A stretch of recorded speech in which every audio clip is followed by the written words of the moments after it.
कर देता हूँ, ठीक है। एक सेकंड, बार बार कुछ बच्चे मैसेज कर रहे हैं।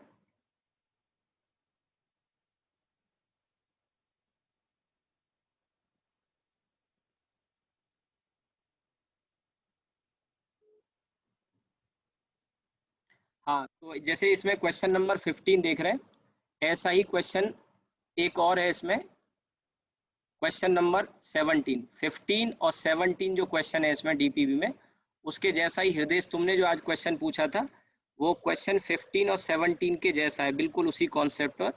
दो वेक्टर दिए रहते हैं और दो वेक्टर के परपेंडिकुलर हमें वेक्टर बताना होता है।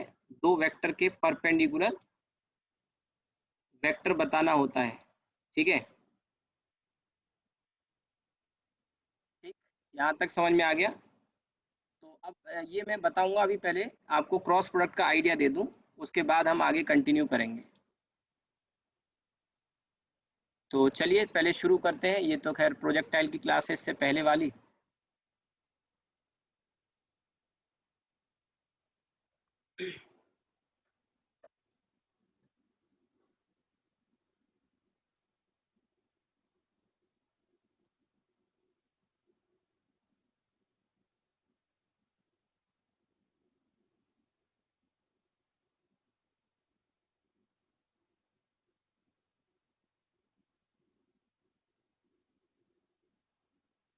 देखिए, तो पहले क्रॉस प्रोडक्ट की थ्योरी थोड़ा सा कर लेते हैं हम। क्रॉस प्रोडक्ट का दूसरा नाम है वेक्टर प्रोडक्ट। क्रॉस प्रोडक्ट का दूसरा नाम है वेक्टर प्रोडक्ट। इसका जो फॉर्मूला है और इसकी जो डेफिनेशन है, इसका जो फॉर्मूला है और जो डेफिनेशन है वो ये है,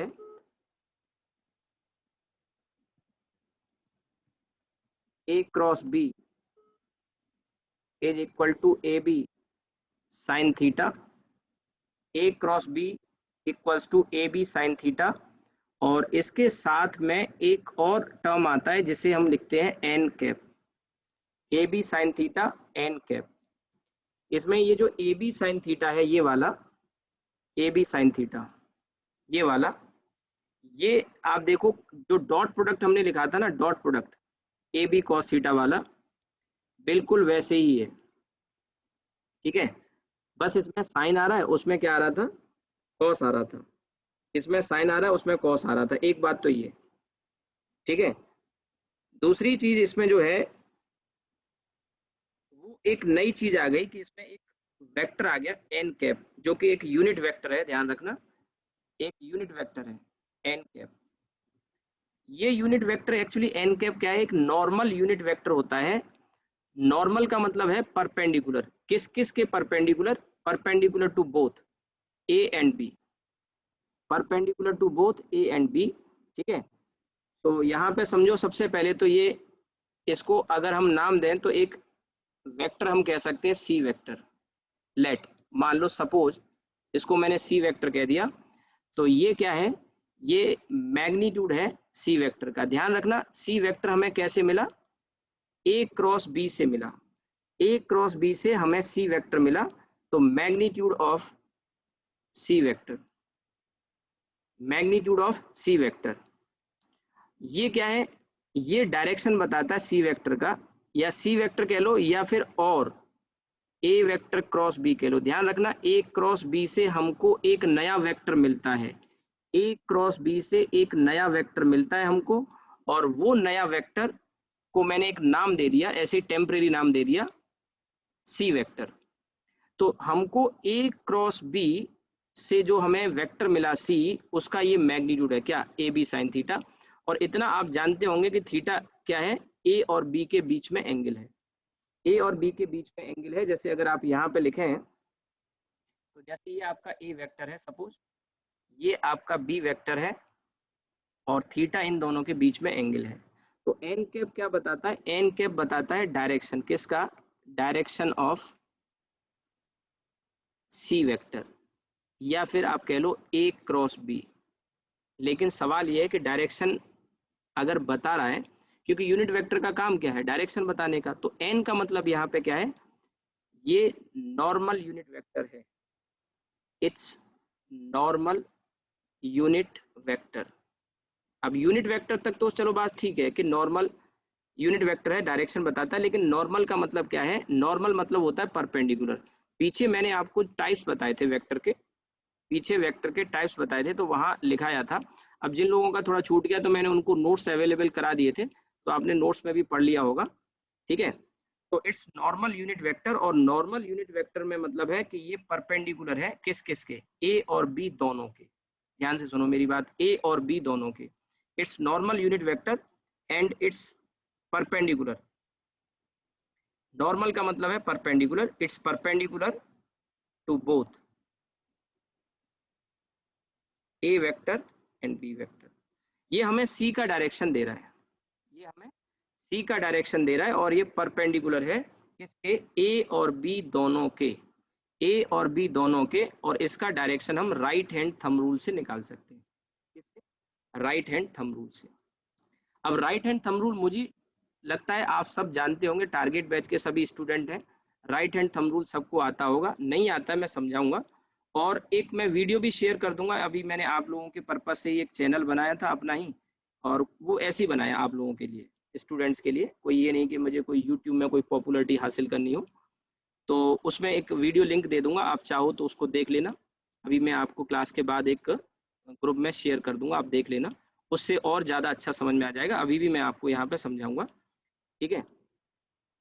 क्रॉस प्रोडक्ट और वेक्टर प्रोडक्ट, वेक्टर इसलिए बोलते हैं वेक्टर प्रोडक्ट क्योंकि हमको ये वेक्टर मिल रहा है, इसका नाम है सी वेक्टर, राइट।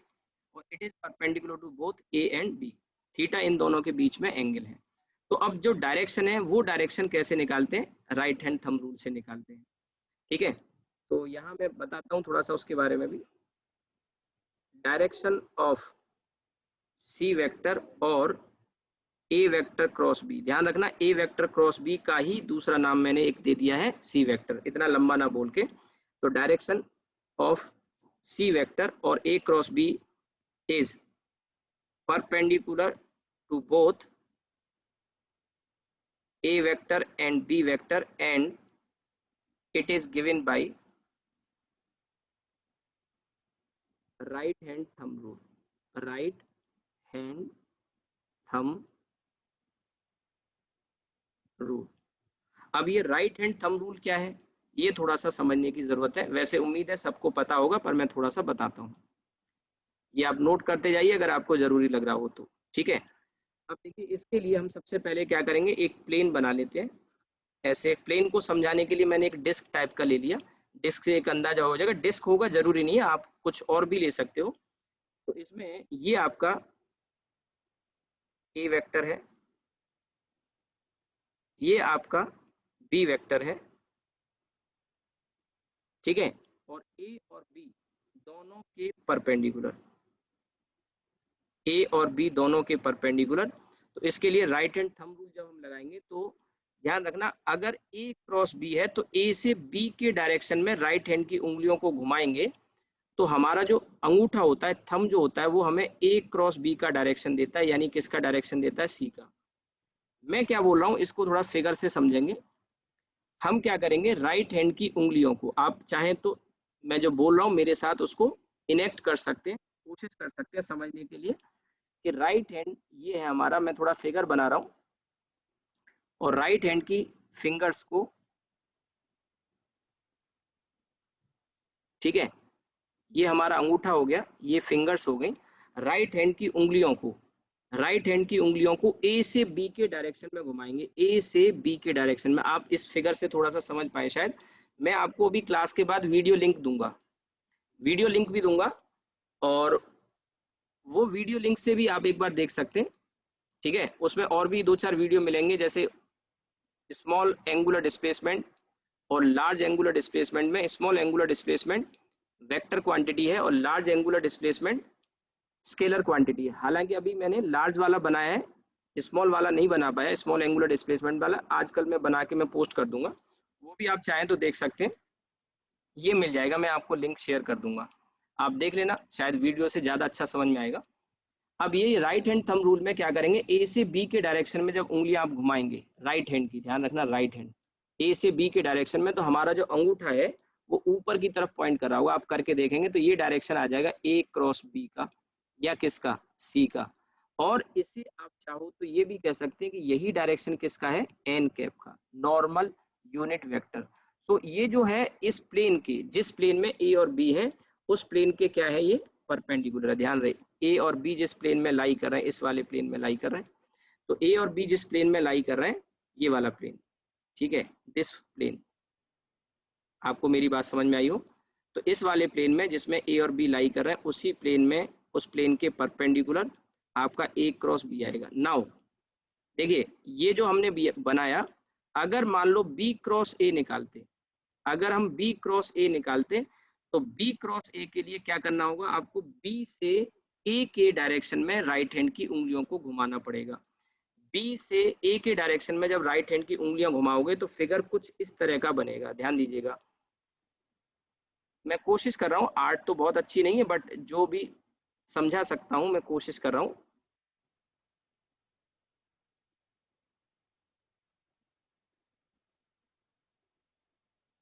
ठीक है, ये आपको अभी जो मैंने फिगर बनाया, राइट हैंड की उंगलियों को, ये उंगलियां, ये नाखून दिखाई दे रहे हैं सामने, और इसमें आपको, इसमें पाम दिखाई दे रही है, ये हाथ की लकीरें हैं, अगर आपको विजिबल हो रहा हो, आपकी पाम जब, हथेली जब दिखाई देगी तो हाथ की लकीरें आपको दिखाई देंगी। ये जो हाथ की लकीरें हैं, ये आप पाम बाहर की तरफ आपकी तरफ है, अंगूठा नीचे की तरफ पॉइंट करेगा, और ये जाते हो डायरेक्शन किसका आएगा, ये डायरेक्शन आएगा आपका नीचे की तरफ, किसका, बी वेक्टर क्रॉस ए। मैंने क्या बोला, बी से ए के डायरेक्शन में राइट हैंड की उंगलियों को घुमाओगे तो आपका अंगूठा नीचे की तरफ आएगा, और ये उंगलियां आपको दिख रही हैं, उंगलियों के नाखून दिख रहे हैं, ये वाले, ये नाखून है आपकी उंगलियों के।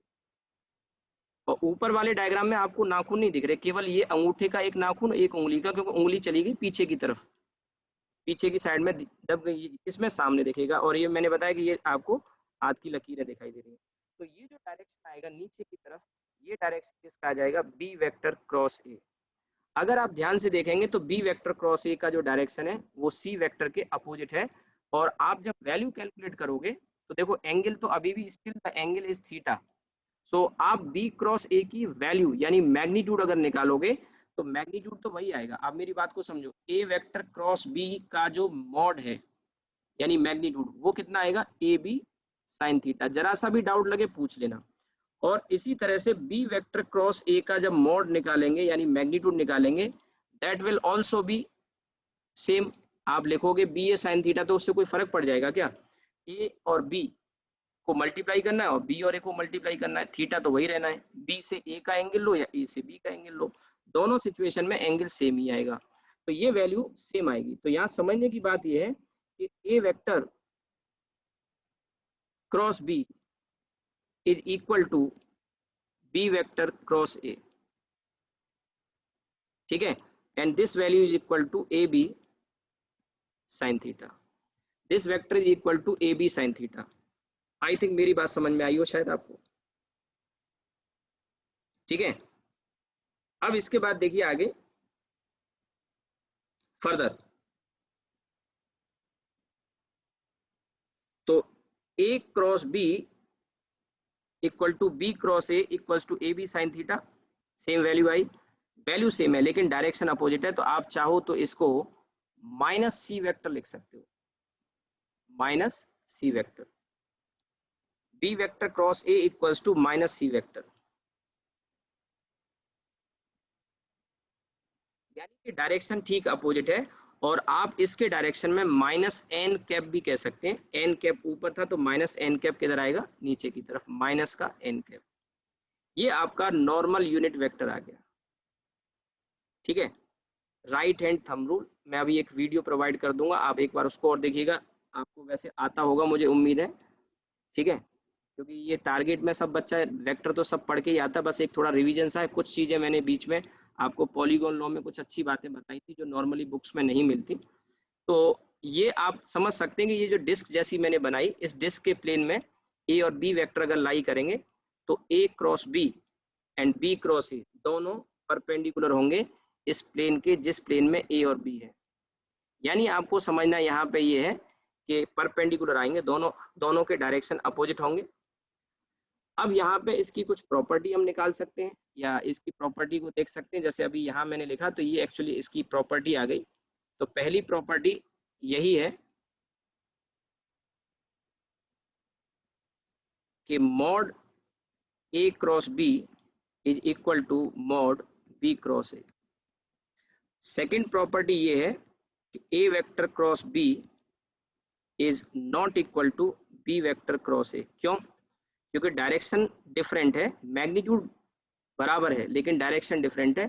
तो आप यहाँ से एक बात बोल सकते हैं कि क्रॉस प्रोडक्ट कम्यूटेटिव लॉ ओबे नहीं करता। कल देखिए हमने पढ़ा था, कल क्या पढ़ा था कि डॉट प्रोडक्ट कम्यूटेटिव लॉ ओबे करता है लेकिन क्रॉस प्रोडक्ट नहीं कर रहा, बराबर नहीं आ रहे। क्यों नहीं बराबर आ रहे? क्योंकि डायरेक्शन ठीक अपोजिट है। तो आप ये कह सकते हैं कि क्रॉस प्रोडक्ट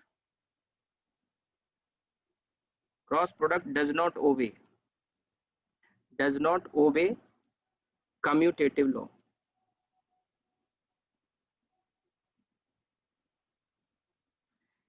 डॉट प्रोडक्ट लेकिन करता था, कल मैंने पढ़ाया था। अब इसमें देखिए एक चीज और समझिए, एडिशन आपने देखा पीछे, ए वेक्टर प्लस बी की वैल्यू और बी वेक्टर प्लस ए की वैल्यू बराबर आती है।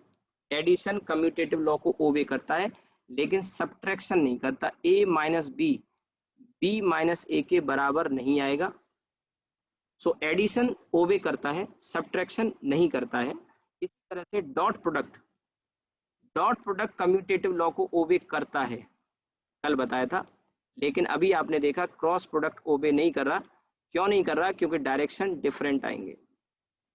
अब एडिशन में मैंने बताया था, थोड़ा सा मैं बता दूं कि जैसे एक वेक्टर ये है, ठीक है, और दूसरा वेक्टर ये है, ये आपका ए वेक्टर है, ये बी वेक्टर है। तो इनका जो रिजल्टेंट है ये ए वेक्टर प्लस बी देगा, ठीक है। इसको एक दूसरे तरीके से अगर आप सोचें कि बी के सामने वाली ये साइड अगर हम पैरेललोग्राम बना लेते हैं, ये बी वेक्टर आएगा और ए के सामने वाली क्या आएगी? ये ए वेक्टर आएगा।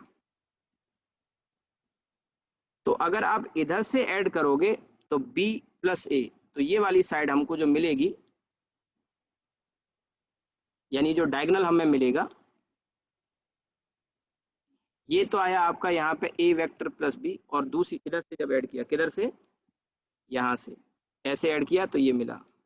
अब दूसरी साइड से जब आप ऐड करेंगे, यानी इधर से दिस प्लस दिस, तो पहले बी आ रहा है देन ए आ रहा है। तो अब जो रिजल्टेंट आएगा वो बी वेक्टर प्लस ए आएगा। और आप ध्यान से देखेंगे तो दोनों से सेम डायगोनल मिल रहा है। तो यहाँ से आप ये भी कह सकते हैं A vector plus B is equal to B vector plus A vector, B vector plus A vector, right. तो ये एडिशन ओबे करता है, सब्ट्रैक्शन नहीं करेगा। ए माइनस बी की वैल्यू और बी माइनस ए की वैल्यू ठीक नेगेटिव में आएंगी एक दूसरे के। यानी सपोज करो ए माइनस बी की वैल्यू सॉल्व होके -5 आई कैप आई है, तो बी माइनस ए की वैल्यू +5 आई कैप आएगी। ध्यान रखिएगा, -5 आई कैप और +5 आई कैप, ठीक है, इस तरह से।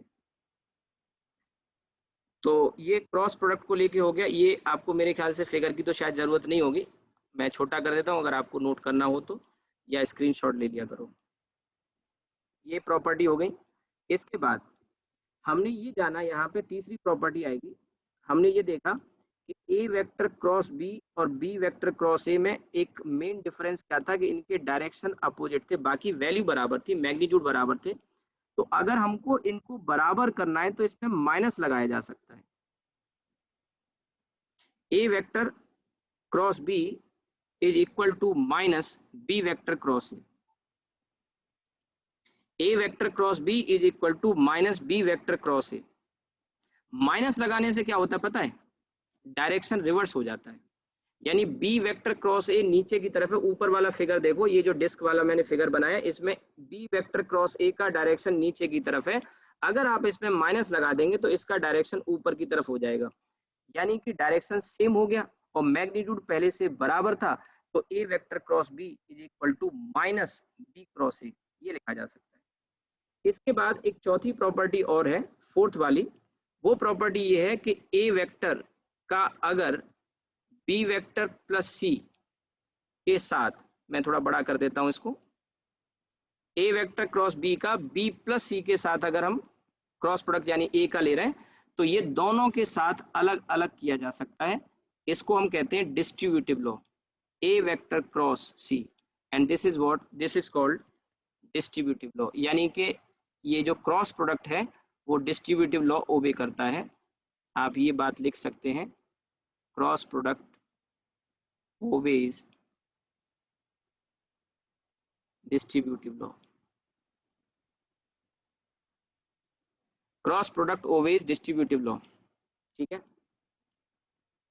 अब इसकी एप्लीकेशन पे आए। एप्लीकेशन से पहले हम यहाँ पे एक चीज समझेंगे सबसे पहले तो, और वो ये है कि जैसे आपने देखा था डॉट प्रोडक्ट में जिस तरह से हम आई का आई के संग, जे का जे के संग, के का के संग, आई का जे के संग डॉट प्रोडक्ट कर रहे थे, उसी तरह से अगर आई का आई के संग क्रॉस करें, जे का जे के संग करें या आई का जे के संग करें तो क्या रिजल्ट मिलेंगे, थोड़ा सा गौर करने की जरूरत है। तो यहाँ पे देखिए क्रॉस प्रोडक्ट ऑफ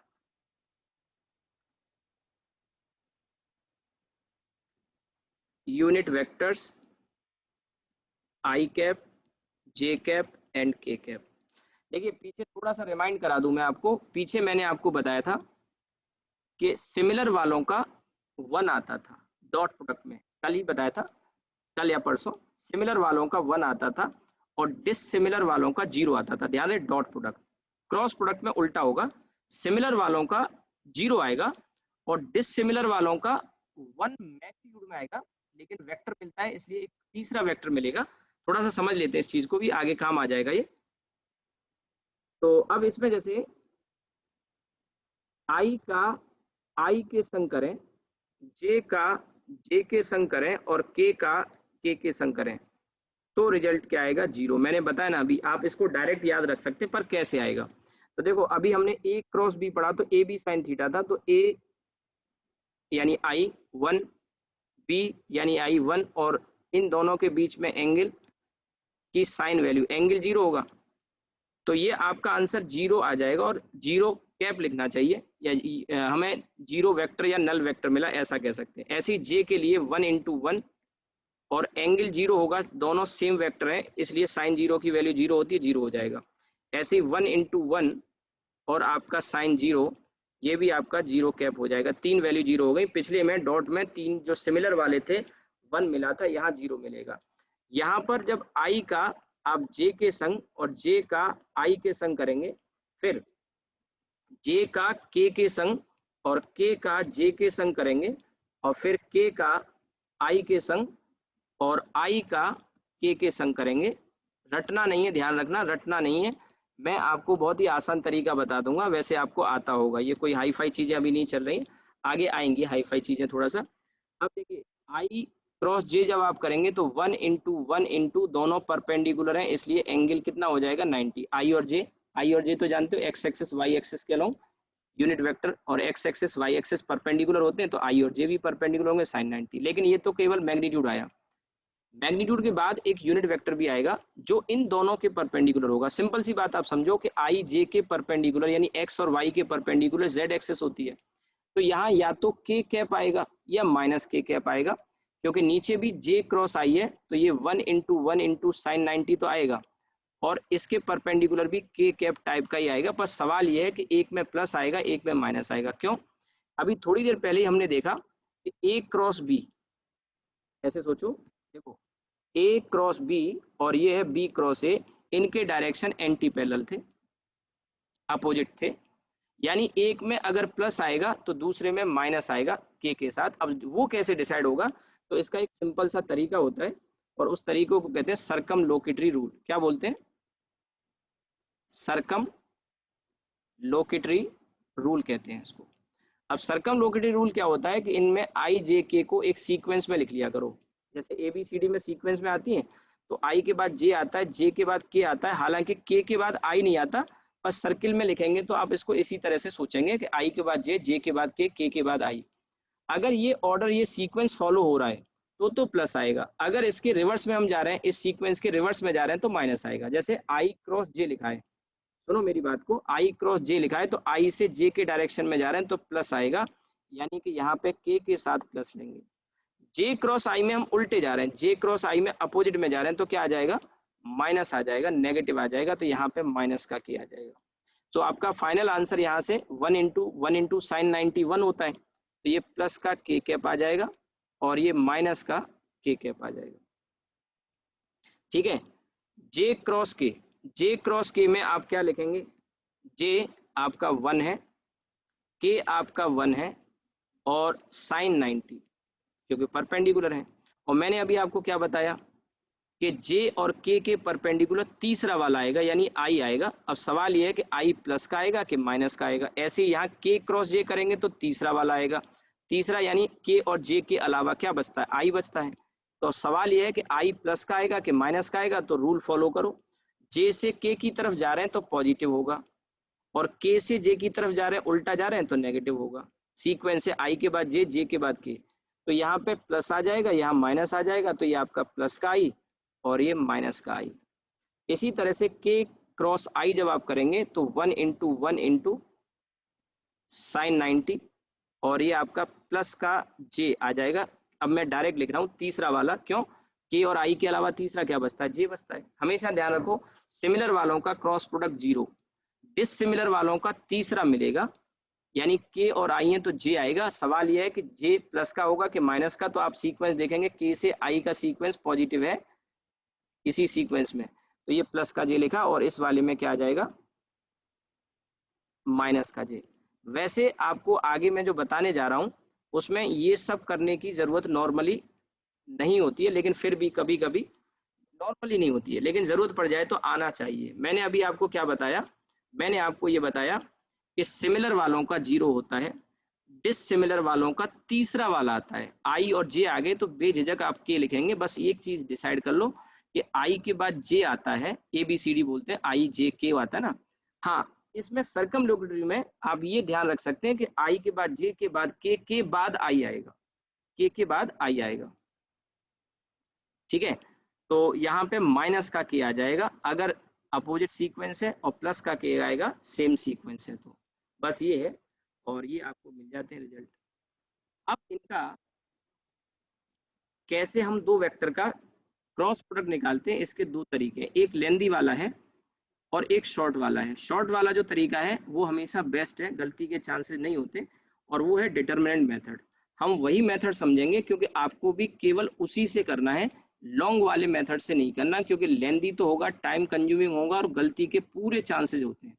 थोड़ा सा जरा सा भी प्लस के की जगह माइनस के करके गलत हो गया और बाई चांस वो आंसर भी वहां दिया था 4 ऑप्शन में, आपने टिक कर दिया तो लेने के देने पड़ गए, यानी बजाय 4 + 4 मिलने के -1 दे बैठे, ये हो जाता है।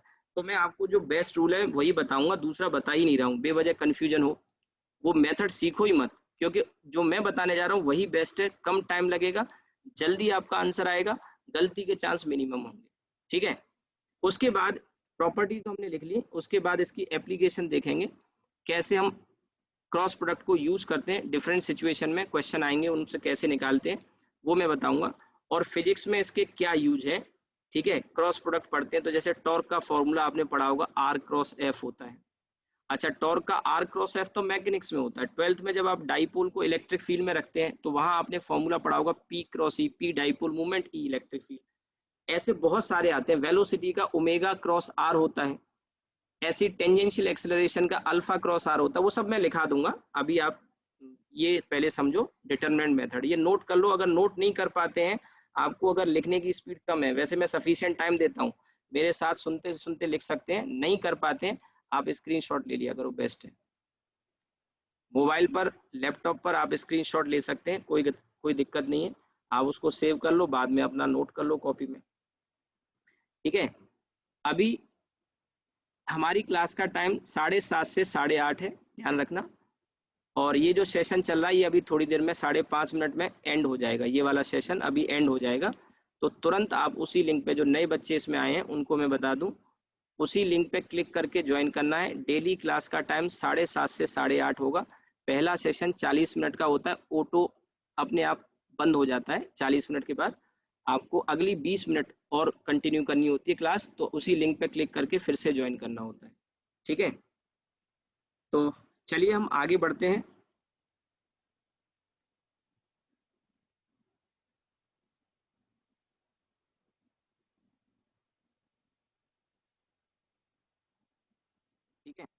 अब देखिए पहले समझते हैं, एक एग्जांपल लेके समझते हैं। लेट ए वेक्टर दिया है, ए वेक्टर दिया है A1 आई कैप A2 जे कैप, या हम एक काम करते हैं, एक न्यूमेरिकल एग्जांपल लेंगे तो ज़्यादा अच्छा समझ में आएगा। मान लो ये दिया है 3 आई कैप प्लस 2 जे कैप प्लस के कैप, और बी वेक्टर आपको दिया है 2 आई प्लस 3 जे प्लस 4 के कैप, ऐसे मैंने दे दिया। और आपसे कहा गया फाइंड करिए ए वेक्टर क्रॉस बी। ये सब चीज़ें अभी शुरुआत में आपको सब आसान लगेंगी, क्योंकि वेक्टर सबसे कॉमन चैप्टर ज़्यादातर बच्चे जानते हैं, लेकिन कुछ कमियां जो रहती हैं वो दूर होनी चाहिए। और इसमें मैंने देखा काफ़ी सारे बच्चे, एवरेज बच्चे मिस्टेक करते हैं, और इसकी वजह से आगे फिर दिक्कत आती रहती है। तो जब ए क्रॉस बी पूछा जाएगा तो यहाँ पे एक डिटर्मिनेंट मेथड हम यूज करते हैं। आप इसी मेथड को यूज करना, अगर आपने दूसरा पढ़ भी रखा है तो आज के बाद बिल्कुल भूल जाओ, क्योंकि उसमें मिस्टेक के बहुत चांस रहते हैं। जैसे ऐसे करेंगे 2 का 3 के संग कर लिया, फिर 2 का 2 जे के संग कर लिया, 2 का के संग कर लिया, फिर 3 जे का 3 आई के संग, 3 जे का 2 जे के संग, 3 जे का के संग। अगर आप ऐसे करते हो, आप आज के बाद उस आदत को बिल्कुल बदल दो। मिस्टेक के पूरे चांसेज हैं, टाइम भी लगता है, टाइम लगेगा, गलती के पूरे चांसेज हैं। अब मैं जो बता रहा हूँ यही मेथड अच्छा है, और आप अगर ये मेथड यूज करते हैं तो बेस्ट है। आप इसके अलावा कोई सोचो मत। हाँ, अच्छा मेथड होता तो दूसरा मेथड मैं सजेस्ट करता, पर नहीं, ये बेस्ट है, गलती के चांसेस कम से कम होते हैं। अब जब इसको करेंगे तो सबसे पहले क्या करते हैं, यहाँ 3x3 की मैट्रिक्स बनाते हैं, यानी 3 कॉलम और 3 रो, ऐसे करके 3x3 की मैट्रिक्स बनाते हैं। इसको डिटरमिनेंट भी कह देते हैं। तो पहले वाले रो में हमेशा आई कैप जे कैप और के कैप लिखना है। पहली वाली रो में हमेशा आई कैप जे कैप के कैप लिखना है। इसके बाद अगर पहले ए वेक्टर है, यहाँ लिखा हुआ ए क्रॉस बी है, तो ए पहले है तो ए के कोफिशिएंट पहले आएंगे। तो ए के कोफिशिएंट में 3, 2 और के का कोफिशिएंट यहाँ लिखा नहीं है 1, 1 को लिखा नहीं जाता, आप जानते हो। तो वो कोफिशिएंट यहाँ लिखेंगे, तो 3, 2, 1 ऐसे लिख लेंगे। फिर बी आ रहा है बाद में, तो बी के कोफिशिएंट अगली वाली रो में, लास्ट वाली रो में 2, 3 और 4। कोफिशिएंट तो जानते होंगे, आई का कोफिशिएंट, जे का और के का, ये क्या है 2, 3, 4, वो यहाँ आ जाएंगे। अब आपने कहा कि अगर बी क्रॉस ए होता, तो फिर मैंने कहा बी क्रॉस ए भी अगर होगा तो क्या चेंज होता है, ये वाली रो यहाँ आ जाएगी और ये वाली रो यहाँ आ जाएगी। जो आई जे के है पहली रो में तो परमानेंट फिक्स है, आई जे की पोजीशन वही रहती है, केवल यहाँ 2, 3, 4 ये जो नीचे वाली रो है, बी के कोफिशिएंट आएंगे फिर सेकंड में, और ए के कोफिशिएंट आएंगे फिर थर्ड में, हमेशा ध्यान रखना। और हमारे आंसर में अगर ए क्रॉस बी हमने निकाल लिया, तो बी क्रॉस ए निकालने के लिए कुछ नहीं करना होता, केवल साइन को चेंज कर दो, आंसर आ जाता है। जो प्लस आ रहा है उसे माइनस कर दो, माइनस जो आ रहा है उसे प्लस कर दो। अब आपको आगे क्या करना होता है, यहाँ पे 3 ब्रैकेट लगा लो। आपको आता है, बहुत अच्छी बात है, मैं तो आपको सिखा ही रहा हूँ, क्योंकि और ये जो 3 ब्रैकेट लगाते हैं, इन ब्रैकेट के साथ आई जे और के चिपका दो। आई जे के जब आप चिपका रहे हैं तो एक रूल होता है यहाँ पे कि ये जो कॉलम होते हैं आई जे के वाले, इनमें साइन अल्टरनेटिवली प्लस माइनस और प्लस होता ही है, वो आपको पहले ही लिख लेना। तो पहले वाले में आई के साथ में प्लस, दूसरा ब्रैकेट जे का है तो जे के साथ माइनस लगाना है, ये गलती होती है यहाँ पे। और तीसरा ब्रैकेट के लिए, तो के ऊपर मैंने कहा अल्टरनेटिवली प्लस माइनस प्लस होता है, ये रूल है। और जो मैथमेटिक्स अगर बच्चा पढ़ते हैं तो उन्होंने मैथमेटिक्स में पढ़ा होगा, डिटर्मिनेंट में ये रूल होता है, 12th क्लास में पढ़ाया जाता है। वहां पे डिटरमिनेंट में 3x3 4x4 के भी होते हैं। तो अल्टरनेटिवली अगर 4x4 का होता तो अगले कॉलम में जो साइन आता है वो -1 आता। टाइम खत्म हो रहा है, आपको उसी लिंक पे क्लिक करना है, नए बच्चों को बता रहा हूँ मैं, उसी लिंक पे क्लिक करना है। तो ये आ गया आपका प्लस माइनस प्लस, तो प्लस आई माइनस जे प्लस के, ठीक है। अब यहाँ तक तो पहले काम, ये काम तो करना ही करना है। अब यहाँ से शुरुआत होती है मल्टीप्लाई करने की।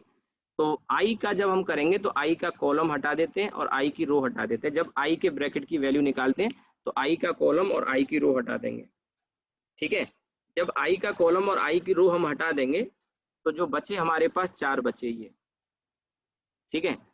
ये जो 4 हमारे पास बचे, तो इसमें क्रॉस में मल्टीप्लाई करना होगा, 2 का 4 के संग और 3 का 1 के संग, ऐसे क्रॉस में। तो 2 इंटू 4 यहाँ आ जाएगा 8, और माइनस करके 3 इंटू 1 करके लिखेंगे 3।